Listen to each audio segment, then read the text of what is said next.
Because instrumental is the opposite of normative.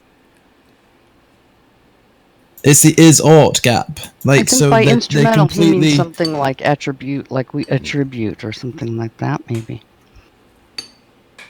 We adopt that viewpoint. I think that's what he means by instrumental. Like, it doesn't mean it's true, is what he means. The problem is you're just using success terms all over the place. Like, we adopt. Like, what would that mean under physicalism? What do you mean? What does it mean under? I don't know what you mean. Do something. That's a success term. What does it mean to say what? Say it again. We do something. We do. We do means whoever we refers to performs the action, right? We do so means neurons flash. That's all it is all the way down. How can neurons flashing? Yes, it's like logic gates letting information through. So well, but there's logic gates. So the logic, if logic gates letting information through, let's take that view. So there would be thresholds, right? And whatever was causing the particular, what did you call it? A flash? Okay. It's like a chain reaction or something like that, and then those neurons reach the synapse where there's all kinds of chemical things going on, and depending on the strength, the neuron hops over the synapse. It's not really like that because we have chemical and electrical mixing together, but and continues on. Whereas if all of those partial causes don't amount to the strength that would open those floodgates, then they don't. And so some kind of explanation like that, right, is trying to figure out the mechanics of how it is that we come to think, or something like that. But all it is mechanics. Yeah, I think they'd say that. You can't get normativity from mechanics. Oh, but you're just saying that. But he's showing how perhaps you can, right? Because if you have these thresholds, normativity. If you have these, well, but what's that to me? That's why just to say I take normativity to be non-natural. That's what to say. The way what Orson's trying to say and the way he's trying to cash it out is that normativity implies the potential to fail, right? But if it's all mechanisms following law-like relations, right? Well, failing would be the not reaching the threshold to open the gate. That's what failing is, as far as he might be concerned. That just begs the question against the realist. How so? Because the realist is the one who's saying that there's a potential to fail there, and he makes a distinction.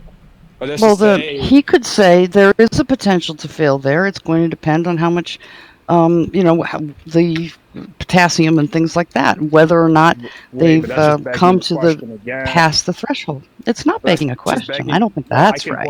I can point out why it's begging the question, right? Because when we point out that there implies a potential to fail there, and the reason why the physical states can't account for that is because they follow law-like relations. All you're doing is restating that there's some like special type, like potassium is like some special type of physical thing, right? That provides for that potential to fail. But I'm just not seeing. I don't think so. Then what are you saying that I don't understand why you would invoke potassium when I'm asking you? Well, I just picked a chemical that I know is part of the synaptic stuff that goes on at the synapse. That's why I said potassium. I'm just saying that. Sure. It doesn't seem like stop go. So I think what they do is they say, what you're calling failing is what I'm calling stop. What you're calling being in accord is what I'm calling go. And there's all kinds of partial causes, and there's a threshold. So it's a description of what you're considering to be failing, something like that. I have a question. So wait, hold on real quick, Brenda. So wait, stopping and going aren't success terms now? All the realists would say that stopping and going is also normative. You can call it normative if you'd like. I'm saying that this whole wrapped up notion of I am in or out of accord with myself Well, you're the isn't one who necessary. said that, though. I'm just using what you said. I'm saying it can be explained. I think they think they can explain it in these other descriptive ways. I thought the idea is that they're trying to use a different notion than normative, but maybe I missed that.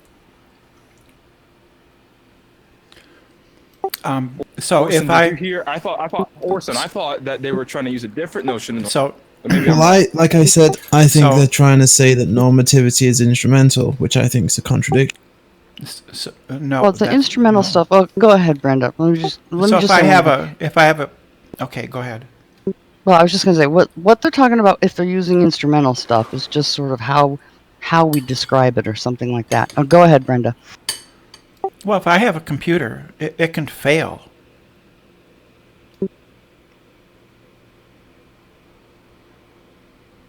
Right? My computer can fail.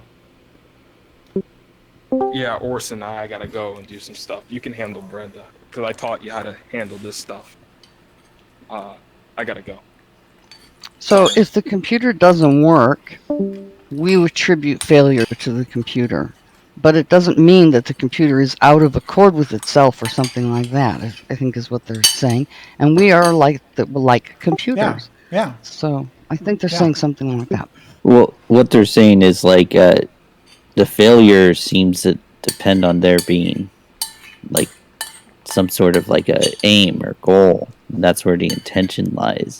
Like a computer no longer working would be a failure if the person who made the computer, his goal was to have that computer, never break down. But it wouldn't be a failure if their goal was to have the computer eventually break down at time Z or something. Well, I think what they're trying to say is that we are calling it failure, and that's understandable. But when you want to look at how it works, all there is to this idea of failure is just whether it passes through a threshold and continues on, or whether it doesn't. Something like that. That makes perfect sense. Obviously, animals and plants and humans have goals, right? If a plant fails, the plant fails to do something, then it has failed, right? How do we establish its goal? In the case of a plant, we would look at the computer, because you say it has a way of failing. So then that means it has a goal. How do you know it has a goal? In the case of a computer, because I gave it one. Oh, but then giving something is a success term. That means you need normativity. I'm not sure. Do plants have goals? I don't think so, because I'm not like a panpsychist. Do animals have goals? Brenda, when you say you give them a goal, right there is you saying that the failure is predicated upon like your intentions, right? Yeah. So to call it a failure, the only way you can call it a failure is if it's based off of like something normative, like intentionality. No, I don't think so. I don't think that failure is normative. Well, the thing is that you could make sense of it in the threshold scenario, which I just don't think I would call that failure, right? But it seems they might say that instrumentally we call it failure, something like that. How would you? The thing is, you wouldn't be able to determine without like an intentionality and then a goal like prescribed to the computer. There'd be no fact of the matter of what its goal is. So if you call it failure, one person's failure is one person's success. This was one of the questions I had, because it seems like even if you have like a perfect neural network, and you still have to. There has to be some kind of programming at some point. Like he was saying that they learn, and out of the learning goals appear or something like that. But it just seems like at some point like there have to be some sort of yes/no signals for a thing like that to work. Yeah. Do we think that intentions? Do we think that intentions are ghosts? Is that what we think? I don't think so. I think that the normativity need not be explained in terms of being in or out of accord with oneself, right? So for me, it's not that hard to see how we could, how it could just be a natural thing, because we sort of learn first by noticing difference and sameness, and normativity. The whole idea of there being a standard is a more complicated idea of a mismatch or a non-mismatch. So it seems like the development of that in our brains or bodies or whatever is not some mysterious thing. So that's why I like Searle, because he has this sort of analysis of direction of fit. It's really super useful. In response to Brenda, that's what I was thinking. Are they ghosts? Many people like posit different explanations, but the idea is that intentions are not reducible to the physical. So there's many ways we can try and build like a framework to account for this, but so it comes in different ways, ghost-like and maybe not so ghost-like.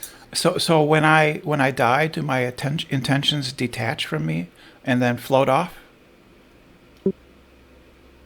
Well, it could be dependent on the physical. Well, which is it?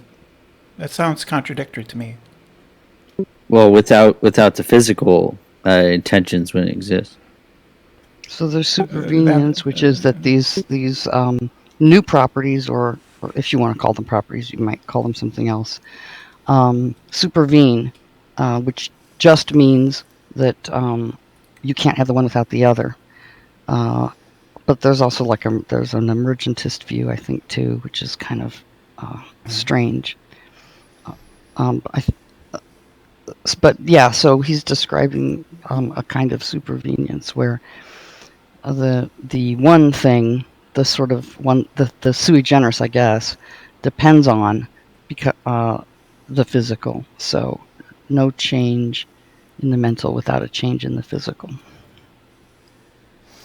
Right. Well, that just seems to me to be a way of talking about things, right? No, this is a metaphysical claim. No, I think it's just a way of talking about things. Well, then it's just a way of structuring this camp. I might be. It seems to me that describing emergent properties is just a way of talking about the underlying physical process, right? That makes sense. I think emergentists think that, although I think they think something different does emerge. I mean, can we really think they would have two things there?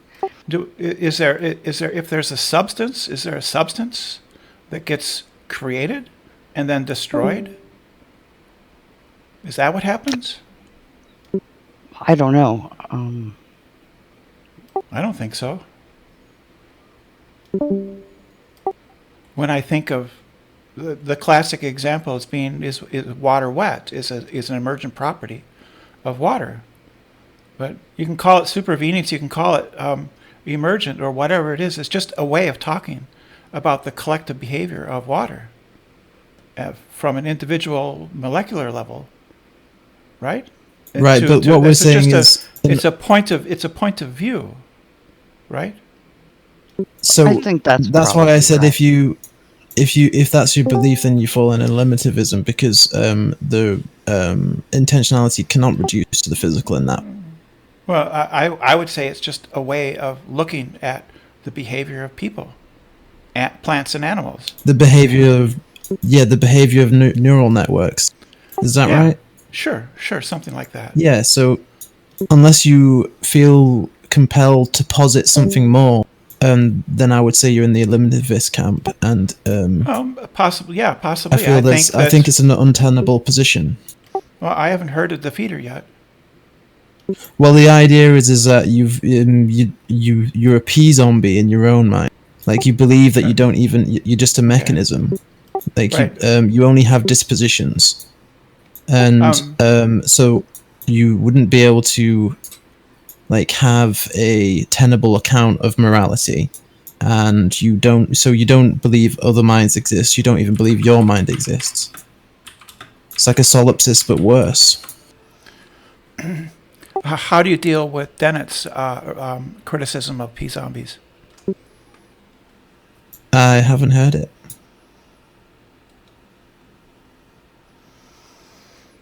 I think you should look it up. Oh, I will. I mean, I'm think trying I to learn agree more with about this subject. Yeah, I agree with Dennett that the notion of P-zombies is an incoherent notion. Oh, why?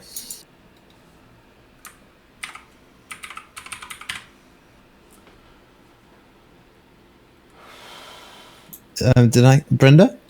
Huh? Well, why? What kind of P-zombie, for one thing? There's several, right? There's several. There's not just one P-zombie.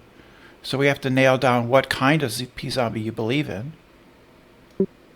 Well, I think the idea is so there are no agents. There's no minds out there other than your own. It's nothing. So if I was a P-zombie, I'd grant that I have agency and I can make decisions, like free will-esque decisions. It's to say that everything is exactly the same physically, but the non-physical isn't there, right? And so what she means, I think, by inconceivable is that you're kind of begging the question against her to say, you think that there isn't an extra thing, that all there is the physical, but I want you to imagine that there's another world where everything is exactly the same, except for there isn't thinking or whatever, or there isn't intentionality. But she thinks intentionality is physical. Yeah. So to say that it's exactly the same physically is just to say it's exactly the same. Yeah. There would be no difference. There's a strong account. There would be I think there's a strong account for why intentionality cannot be physical. Do you, could you be a P-zombie? Could I be a P-zombie? I think it's logically possible. Really? Yeah, it's logically possible. Solipsism is logically possible also. Well, the idea of a P-zombie is that there's something that it's like to be you, but you're not sure. You think that there might not be anything that it's like to be you? Well, there's no contradiction. Obviously, if you say there's nothing, if you say there's nothing, if you say I don't exist, then that's a contradiction. But I don't think that necessarily you have to posit. You could just be a P-zombie. You're just making sounds right now. Right. And you think you're having experiences, but you're not really having experiences. I don't see the contradiction, so it seems logically possible to me. Yeah. So you think it's logically possible you're not having experiences. Does it entail a contradiction? Well, it does. It does when you word it like that. Yeah, that's just what an experience is. Is just what it's like to be something. Yeah, it's not entailed by logical possibility that it's actual. Orson isn't saying that he is a P-zombie, just saying it doesn't entail a contradiction that he would be. Although, Orson, to be fair, I think Brenda was asking if you believe that you are a P-zombie. Were you really, Brenda? His audio broke up for me a little bit. I didn't catch all of it. But you could be you could be a second order zombie, right? You could be a second order zombie, a P-zombie that has second order beliefs, like the belief that you have qualia.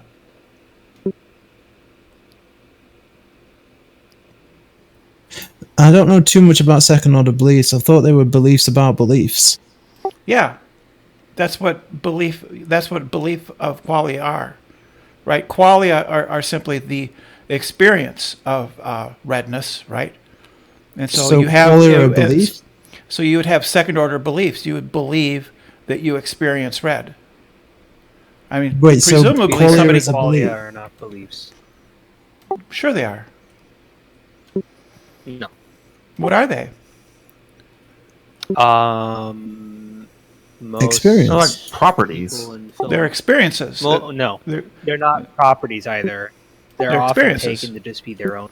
They're often taken to be their own sort of mental object, just as opposed to being like a belief or something like that. The quality of red is simply the experience of red.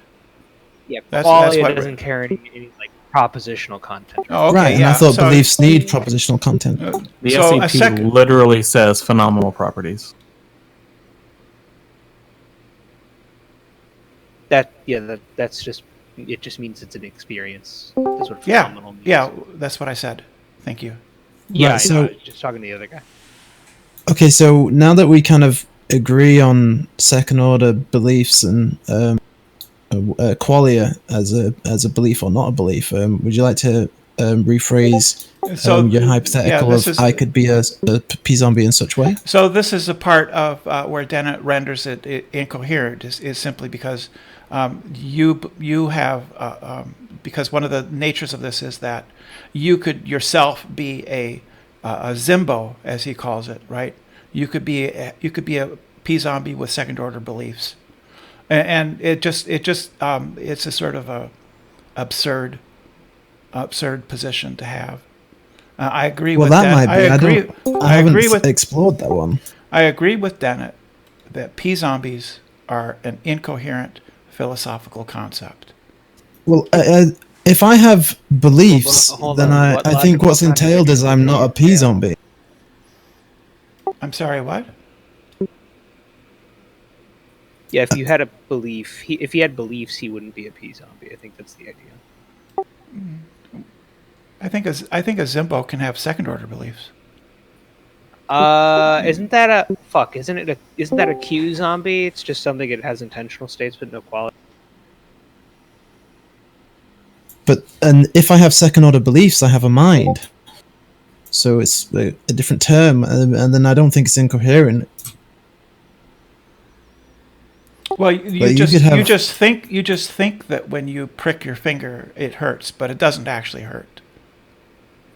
Well, but the idea is that I don't think you're talking about the same thing when you're talking about philosophical zombies, because Orson just takes a philosophical zombie. It seems to be in some like human body with all the same physical properties, but none of the mental properties. So it seems like you're just going to be like begging the question against each other by saying, there are no mental properties, or there are. Right. That's the point I was making. Yeah, so for someone who says there's no such thing as the mental because what you think is the mental is actually just the physical, and then you say, well, imagine a world where you're exactly the same, or person one is exactly the same physically as person two, except for they don't have the mental. Well, but for someone who says there isn't really a mental, what you're calling the mental is just the physical. You've only just asked him to imagine the exact same thing. So there isn't a way to imagine this P-zombie thing, because you've just inserted the idea that there's this distinct thing that's mental, which is exactly the thing that they're saying isn't right. Yeah, is that where you were going with this, Brenda, or is there something else? I think that mental states are just brain states. That's just what they are, right? And all of these other things, qualia is just the experience of red, those other things. Intentions are a way of talking about how intelligent agents act, right? Yeah, it's so if I get so if I so how does that how is that different from a disposition? I don't know. I haven't thought about that, but well, let's give it a try. Suppose it is just a disposition. Suppose that's all there is to being. I wouldn't say that. Well, I'm willing to consider things that I haven't thought of before, and to talk about it. Right. So I don't know. So you're not espousing it. You're not espousing eliminativism, because the eliminativist says there are no intentional. Well, in this case, we're considering them to be dispositions, right? Right. Well, as soon as you go there, you kick out all. Saying you're like a reductionist of some sort, as opposed to an eliminativist. I don't think she thought she was an eliminativist. We changed topics. Like there are intentional states, but they're physical. So yeah, so like the intentional state could be constituted by some sort of causal tendency in the brain. I don't know about tendency. Well, just stuff in the brain, I guess, that does stuff. Hellena, have you read Robert Sapolsky's Behave? Oh, I keep meaning to read that, but no, I haven't read it. I've only partway through it, and maybe that's what explains my sort of bias in that direction. But it's actually, parts of it are a little bit above my head, but I think that would be accessible for you. Oh, cool. I'll read it. Maybe we could read that in the reading room. I think a lot of the physicalists here would like that, probably. Yeah. Brenda, you don't think your cognitive abilities are equivalent to Helena's? They're equivalent to what? Helena's cognitive abilities. Why do you think that, Concrete? Hold on. I think, yes, I think that Hellena is better educated than I am, especially when it comes to psychology. I think she's better educated than me in philosophy. Absolutely.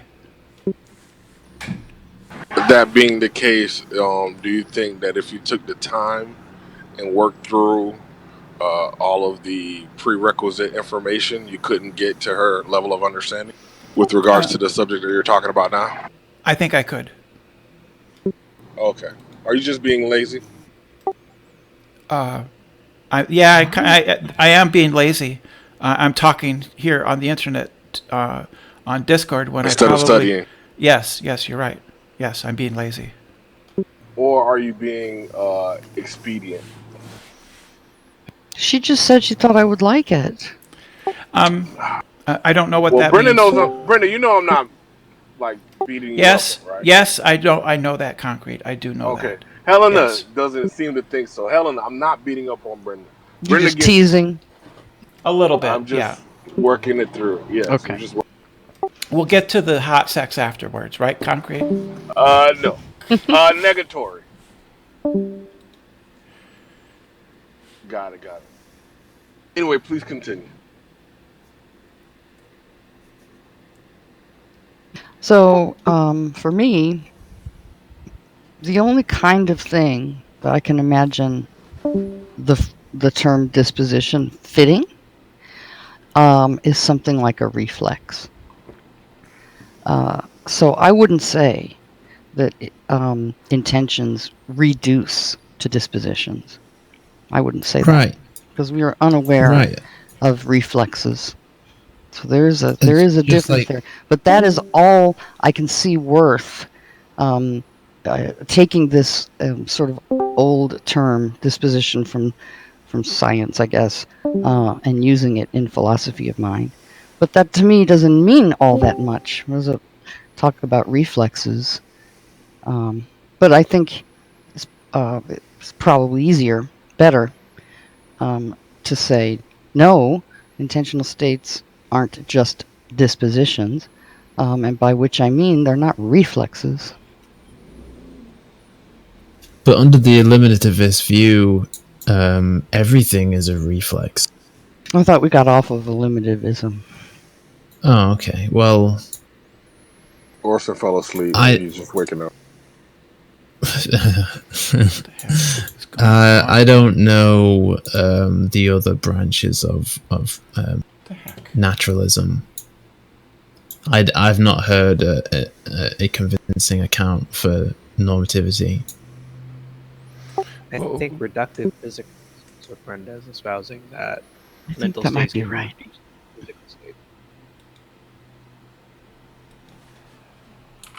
But she would want to say that mental states are physical. Yeah.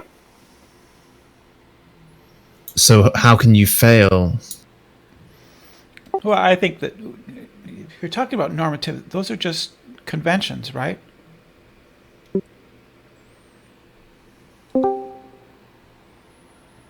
I don't know what you mean by like just conventions, rather than there being facts of the matter. Well, it's normative that in the United States I drive on the right-hand side of the road, and in the UK I drive on the left-hand side. That's just that's normativity. It's just arbitrary convention, right? Well, that one is because it's an institutional norm. So generally, what someone means when they're talking about the normativity of mental states is something like the normativity of the truth value of belief, right? So you want to say that your beliefs are like true or false or something like that. But the issue with reductionism seems to be that there are issues with saying that like a configuration of atoms can meaningfully said to be about something or to be true or false with respect to that aboutness. I don't know. For sufficient, my computer is about things. It has sections of code that point to other sections of code. So that section of code is about the other section of code, right? The DNA is like that. There's parts of the DNA that refer to other parts of the DNA and modify it, right? The issue with that kind of pointedness, as opposed to one might say like the directedness or aboutness of mental states, is going to be that they're of different kinds. So, like the aboutness that your computer code has, doesn't actually possess normativity insofar as the computer code has an effect on another has a causal effect in another section of computer code. Conversely, things that are normative are not causally efficacious on the things that they're about. So like my belief about eggs has no effect at all on the egg, but we meaningfully say it's about an egg, presumably. Okay. Well, I'm not sure I understand. When I get up, right now I'm sitting in a chair. If I get up, go over to my kitchen, and get a drink of water, what explains why I did it isn't my intentions, right? It's because my blood serum got to a certain state, which triggered actions in my hypothalamus, which said about other actions, which resulted in my goal-seeking behavior of getting up and getting a glass of water. There's no intention. There's no intentions. You could ignore those, right? But that is your intention. I don't think I could. Well, yeah, I could just call that intentionality. People do starve themselves to death. Like, that's a thing that happens. Gandhi starved himself to near death. And here we go. Yeah, no sugar R, please.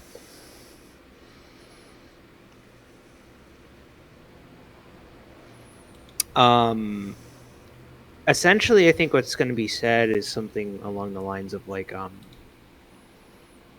one, it seems that you have the capability to do otherwise, insofar as you can like just ignore those like dispositions to eat or drink,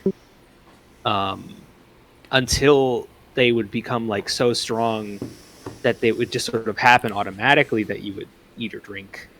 But then it seems that, like, for instance, if I have the intent to starve myself to death, but like, you know, my body like arrests control from my mind and like starts, you know, ravenously eating shit against my will, it seems that something different has happened. Like my intention has failed. In my case, it sounds to me like you're just begging the question on intentions. At least the language that you just used sort of assumes that you are like a ghost in a machine, but you're not. You're the machine. Well, that's just right. questioning it. But exactly, but the eliminativist view just results in everything is just a machine. Yeah, so you can't fail. No, you can't fail, but be exactly. what you are. I agree. You can't. So there's no failure. You can't fail in eliminativism. No, hold on. You weren't espousing eliminativism, right? I thought you said you were espousing like reductive physicalism. Whatever. It doesn't matter. Just she doesn't know exactly the name for her view. So the difference here would essentially just be that the reductive physicalist, given that they believe that intentions are reducible, would say something along the lines that there's an account of failure. There's like an account of just failure. Interrupt to say I'll be right back. Thank you. Okay. Yeah, so they would basically just say there's an account of failure on physicalism, whereas the eliminativist would say there's no account of failure in physicalism, which is why they would say there are no intentions. So I mean, like, there are attempts at generating like naturalized intentional content. Like I can read some for you on the SCP if you want me to.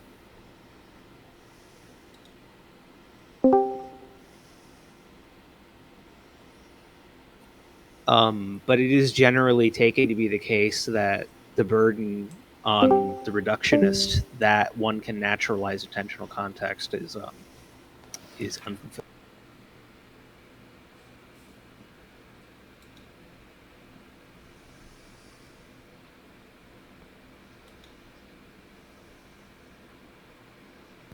So I left, but I came back really fast. But it's quiet now.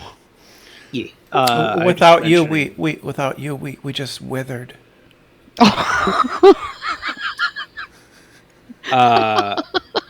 linked to the Stanford article on intentionality. Point 9 is whether or not one can naturalize intentionality. It would depend on how you define it. If we take Searle's definition, that is just phenomenal, right? Then it doesn't seem to be much of a problem. Intentionality is just the phenomenal experience itself. That's all intentions are. Well, he says he has a theory that's So when he talks about intentionality, first of all, he talks about what he means by intentionality is just the traditional, simple, like directed thinking or aboutness. He wants to say that some intentional or intentionalistic thinking is normative, and some isn't. So where does the ones that are normative, where do they get their normativity? So normativity is like a normative context would be one where something is being considered the standard against which other things are being compared. So he says that some intentionalistic thinking goes in a direction whereby the world, the external world, whether it's all experiential or whether there's a real one, is held as the standard, and you are comparing your own mental state, let's say, against that.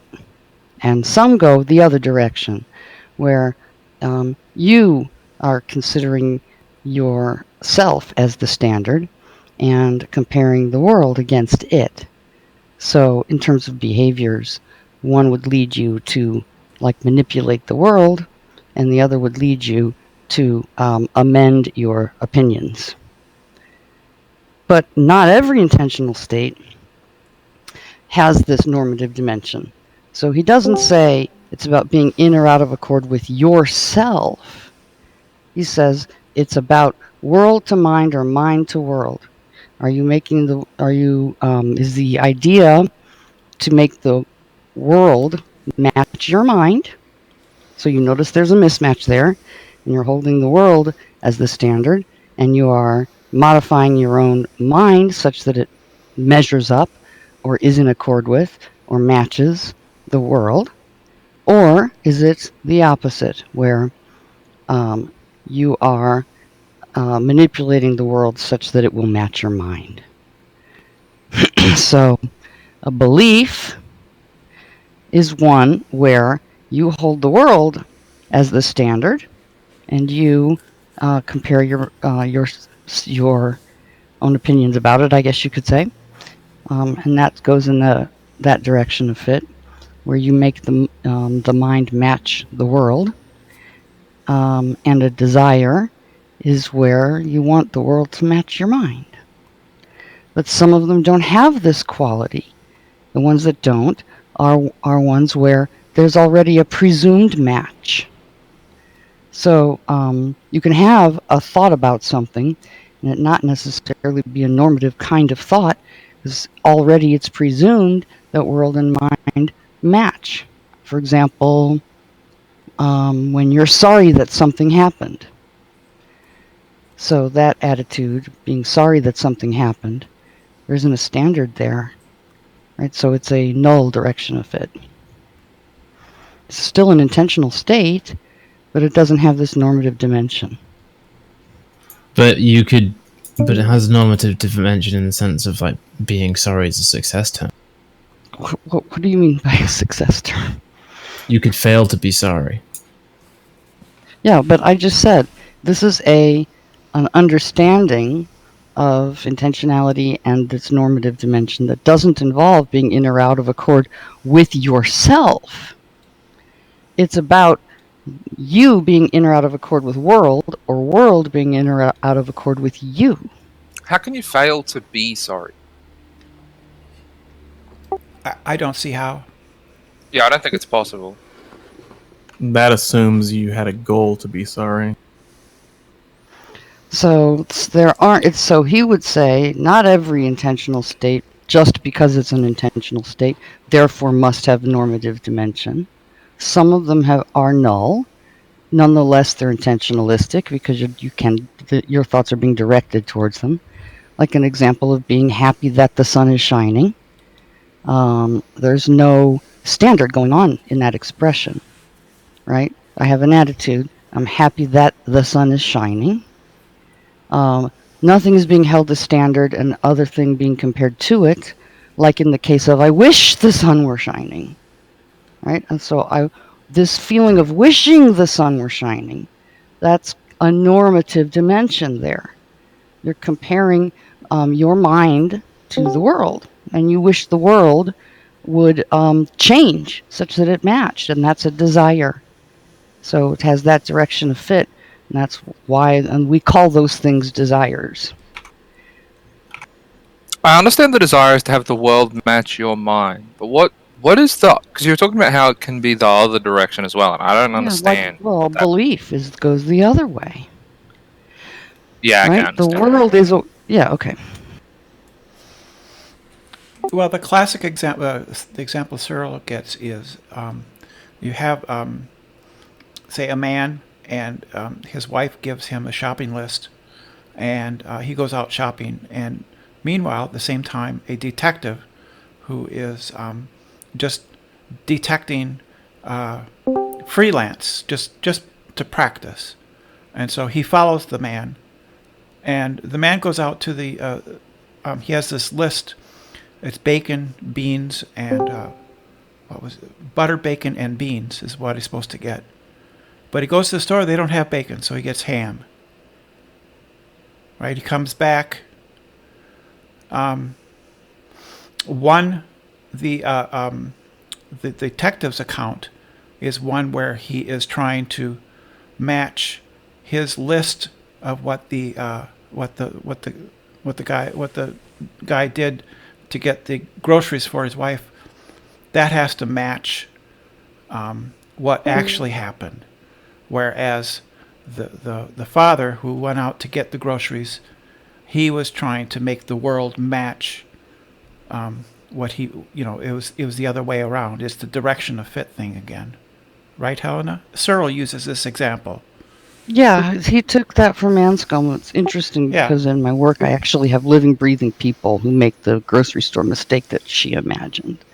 Is this related to what we were talking about? For example, you go shopping, you forget something, right? So you come home, you're checking your grocery items off based on the list, and you realize, there's a discrepancy, there's a mismatch. My list and my bag don't contain all the same items. So in order to understand what's happening there, the direction of fit that you've got to be thinking in, right, it matters a lot. Because you can't fix that problem by scratching off your list the item you didn't get. You only can fix that problem by going and getting it so that the world matches your list. If you try to fix that problem by scratching the thing you needed off your list and go, okay, done, well, you've made a big thinking mistake, right? You're not thinking in the right direction. Is this related to physicalism? This is related to direction of fit, which we were talking about. Yeah.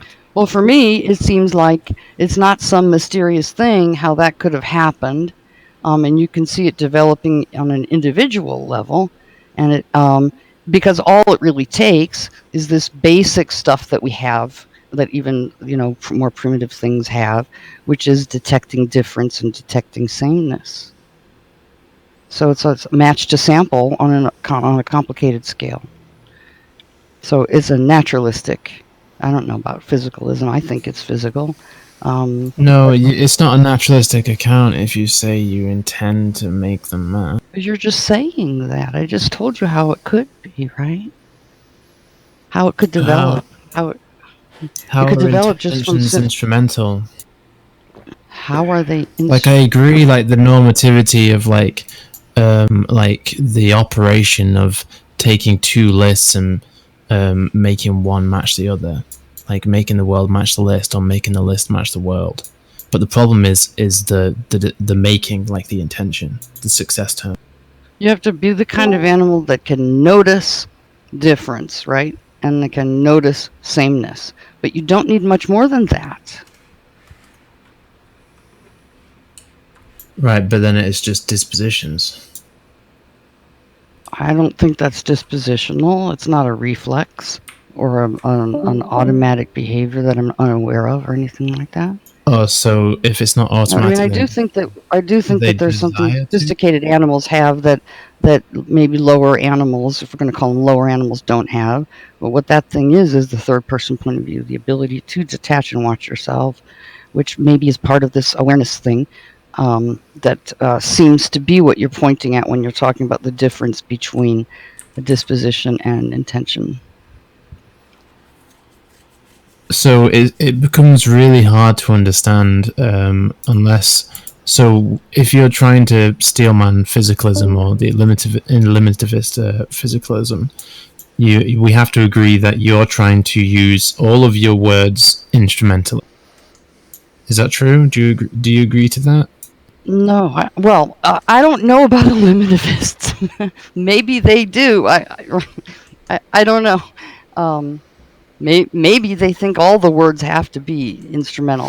I kind of doubt it. I think what they're trying to say is that they're talking about a different thing, and you're just refusing to understand the way they're using their words because you think it's funny to kick them out of the room or something. Right, but then that's the problem is if it doesn't like have this sort of like agency to it, this ghost-like agency to it, then it does reduce to it's just mechanisms. If it's mechanisms, then you're a P-zombie. If you're a P-zombie, then we can kick you out of the room. Well, I don't know. First of all, you don't think that this eliminativist would be a P-zombie, so I don't see why you feel licensed to kick them out of the room. But well, also, you remember who you're talking to? Is a global skeptic who ought to be kicked out of the room? Well, actually, I've revised my position a little bit, but I'm open to That's lucky. P-zombies. Especially self-espoused P-zombies.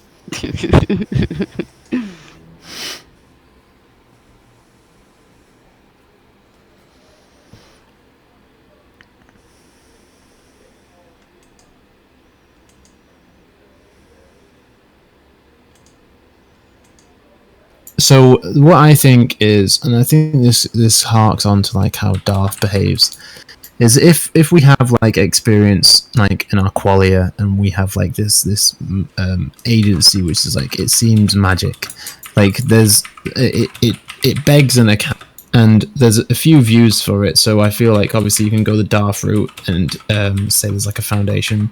I mean there's other ways of like the trilemma, but the idea is all these things that seem to have emerged inexplicably beg an account. So you need to have an account for like intentionality. Okay, but how much of an account? Let me ask you this: how good of an account is to say, well, it's just some sui generis, non-natural thing? right? I don't. That sounds so much like I don't have an explanation. That's not much. Whereas, that's not much of an explanation. I agree. But on the flip side, the physicalist, all I see them doing is just instead of playing the make the account game and like exploring like what accounts might fit and which ones might be the best explanation, it's just writing it all off as an illusion. And I think that's untenable. You mean a limitivist? But if you listen to X, he has an account. I don't know how to reproduce it, right?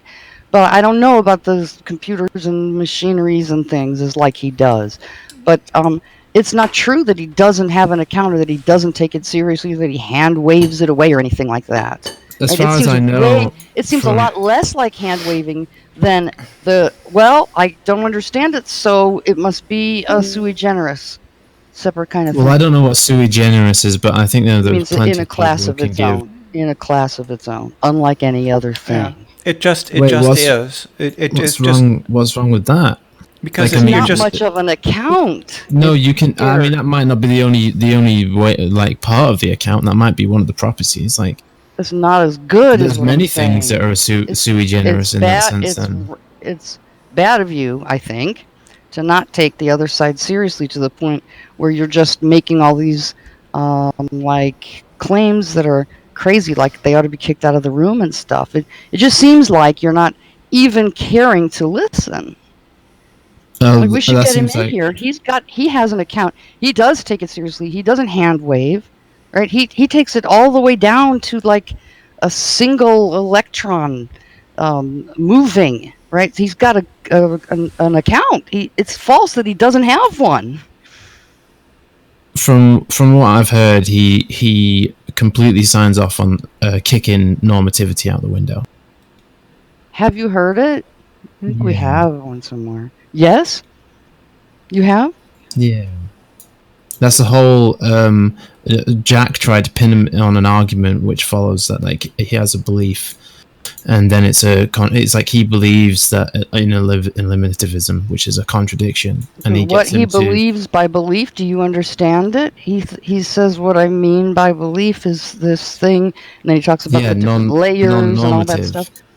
No, he doesn't say non-normative. He says, listen, I'm going to tell you. He calls our version of normative I'm going to explain this mechanical thing, or whatever you want to call it, electrical thing, and you'll see that it meets your description the way you think of normativity. That's the kind of thing he says.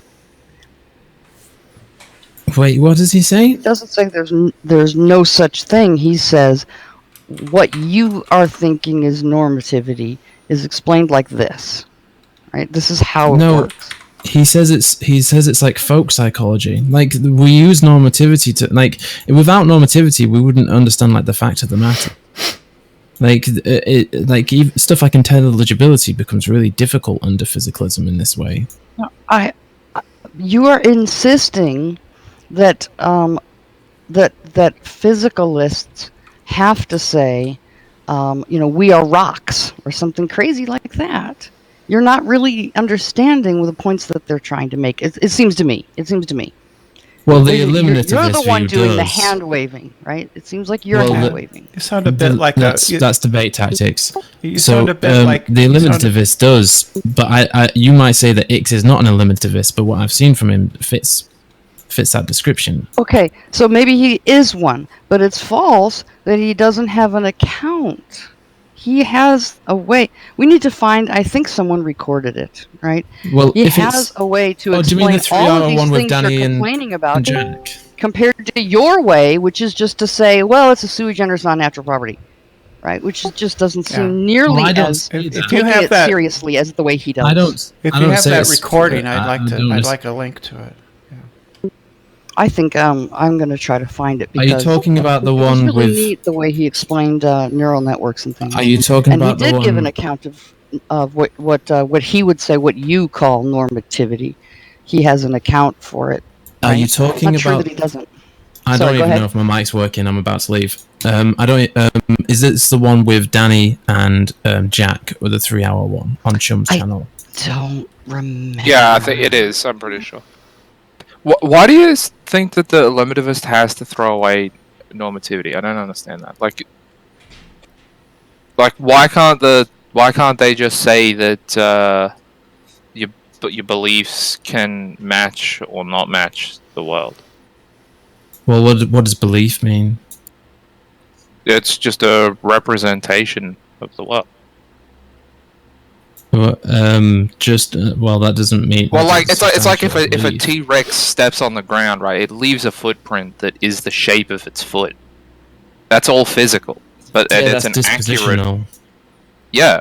I mean, if they want to say beliefs dispositional, I'm fine, but then they're chucking out normativity, which is my criticism. What's dispositional about it? Explain what you mean by well, the T-Rex stomping its feet into the ground and there's a footprint is dispositional. What does that mean? Right, but it could be inaccurate though. Like the foot, like a whole bunch of mud could come up with it and just leave a circle, and it would no longer be an accurate representation.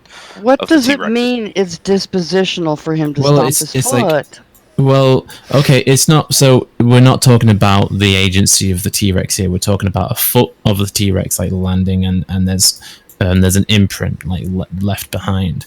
Like there's no like intentional like agency there. So it would be all instrumental, which would mean if we're talking about like goals and desires, then it would be, well, not even goals and desires. Like if we're talking about behavior, it'd be dispositional. Well, when you say instrumental, what instrumental means that the way you explain it is for a use. So I don't know what you mean by it would all be instrumental. You mean us saying that he meant that the T-Rex meant to leave the imprint is instrumental? Is that what you mean? I got the term of instrumental from Yuri. So instrumental, as far as I knew I was using it, just means that it's mechanical.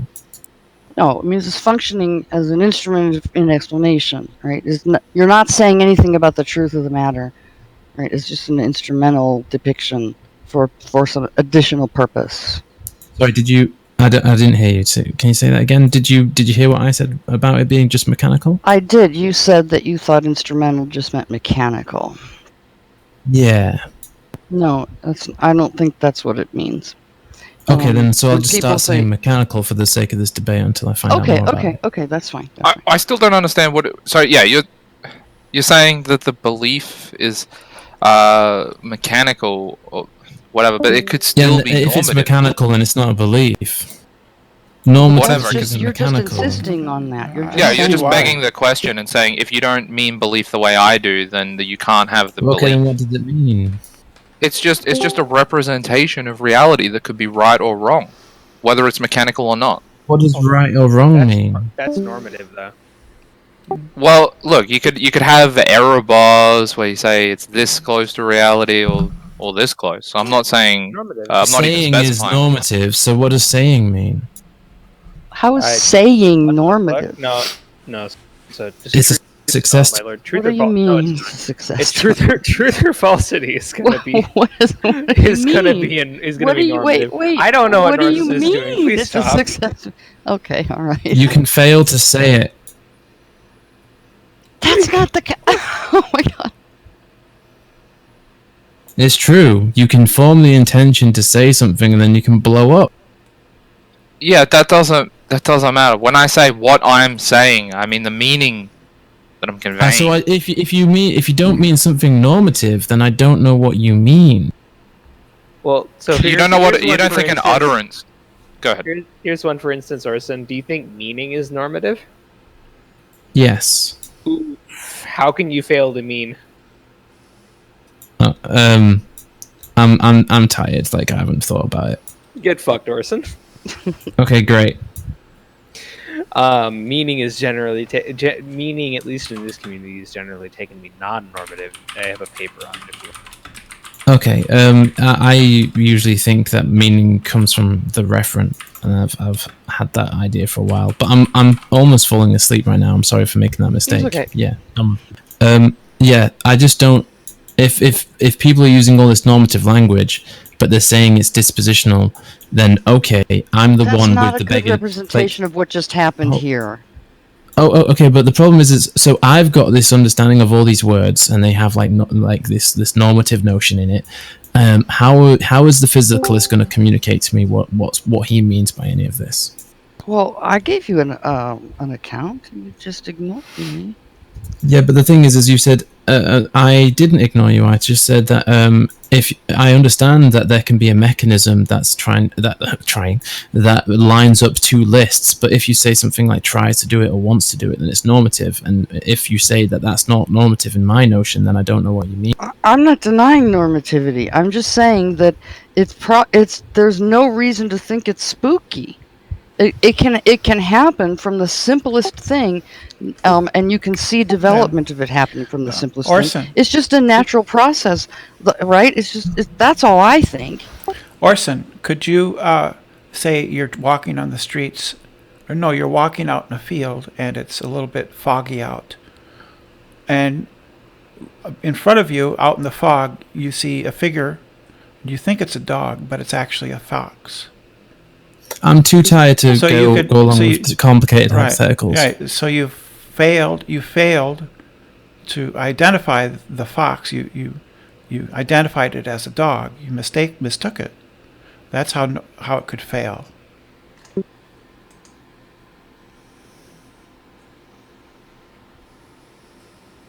Could I go back to HIV minus on the T-Rex footprint being accurate or not accurate? Whether that's sure.